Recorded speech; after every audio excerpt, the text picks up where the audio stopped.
Highlight kung ituring ang katagang mahiya naman kayo sa nakaraang sona ng Pangulo. Binanggit ito matapos mabunyag ang multi-billion peso flood control scandal na kinasasangkutan umano ng ilang opisyal ng gobyerno. Makalipas ang isang taon, ano na nga bang estado ng pagpapanagot sa mga sinasabing sangkot sa iskandalo? Narito ang Special Agenda Weekend Report ni John Manalo. Let's sort out this mess that we're in right now. At hanapan natin ang sagot at hanapan natin ang mananagot. Ito ang unang pangako ni Jesus Crispin Remulla nang maitalaga siya bilang ikapitong ombudsman ng bansa.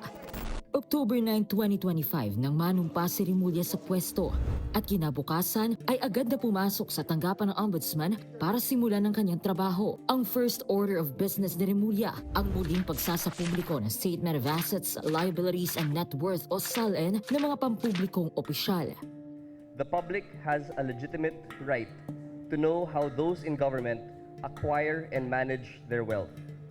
Transparency in this area is not a slogan. It is a safeguard against corruption and a deterrent to abuse of power. Ayon sa Office of the Ombudsman, makatutulong sa lifestyle checks ng mga pampublikong opisyal ang pagsasapubliko ng SALN.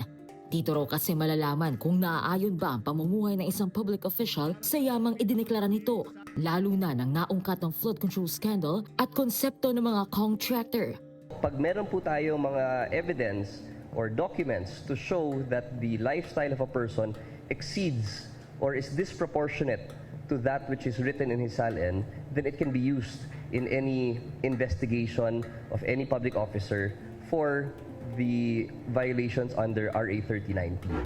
Para sa political analyst na si Professor Dennis Coronacion ng UST Department of Political Science, bagamat mahalagang dokumento ang SALN, kinakailangan na raw ng ilang reforma para mas maging makapangyarihan pa ito. Well, it's not just about access, kung hindi dapat, kasi ang narinig ko sa impeachment trial, na yung SALN in relation to the yung bank records, hindi daw yan yung if I remember it correctly, hindi yan ang measurement ng wealth ng mga public officials. So I think dapat yung SALN should be an effective document to show that someone, a public official, has been committing corruption while in office. Hindi rin dapat anya tanggalin ang pagsasapubliko at maging ang paghahain ng SALN ng government officials. Pero panahon na raw para tignan kung talaga bang sinusupo nito ang korupsyon. Well, the SALN has been there for quite some time. It's a requirement for all public officials.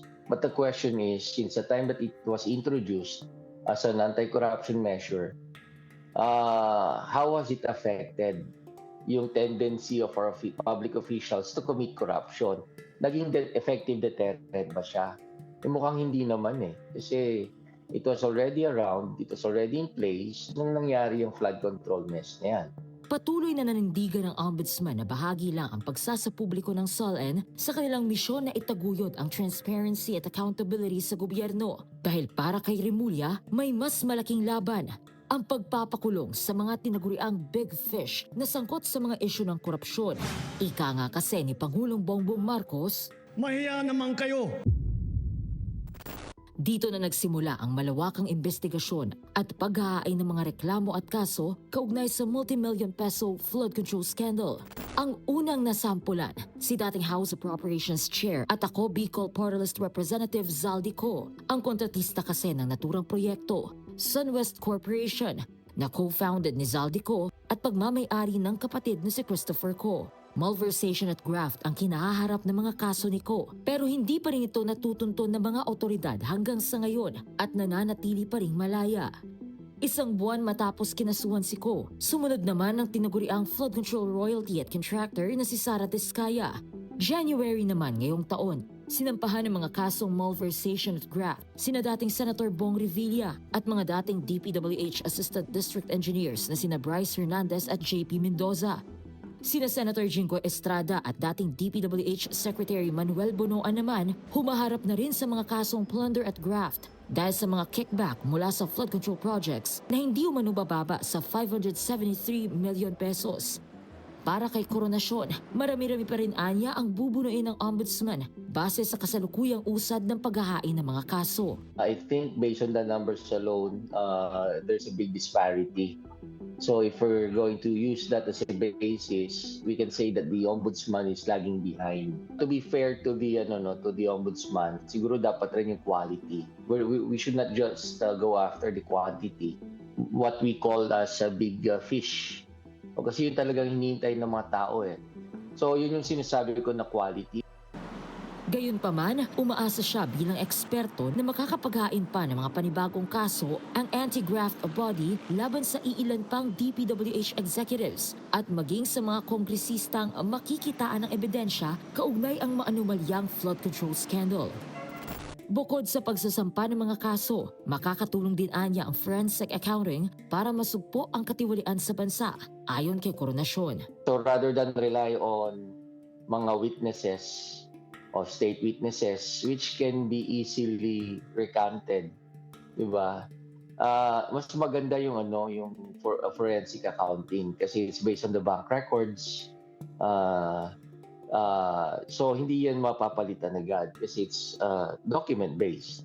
Tinatrabaho na ngayon ng Office of the Ombudsman ang preliminary investigation laban kay former House Speaker Martin Romualdez para sa mga kasong plunder, direct and indirect bribery, graft at money laundering. Isang taon matapos ang SONA na pinag-ugatan ng mga investigasyon at laban kontra korupsyon, umuugong pa rin ang sigaw ng taong bayan na panagutin na ang mga malalaking isda sa likod ng flood control scandal. Kaya patuloy ang hamon sa Office of the Ombudsman na itaguyod ang kanilang mandato na imbestigahan at usigin ang mga tiwaling opisyal ng gobyerno. Para sa Agenda Weekend, Joan Manalo, Billionaire News Channel.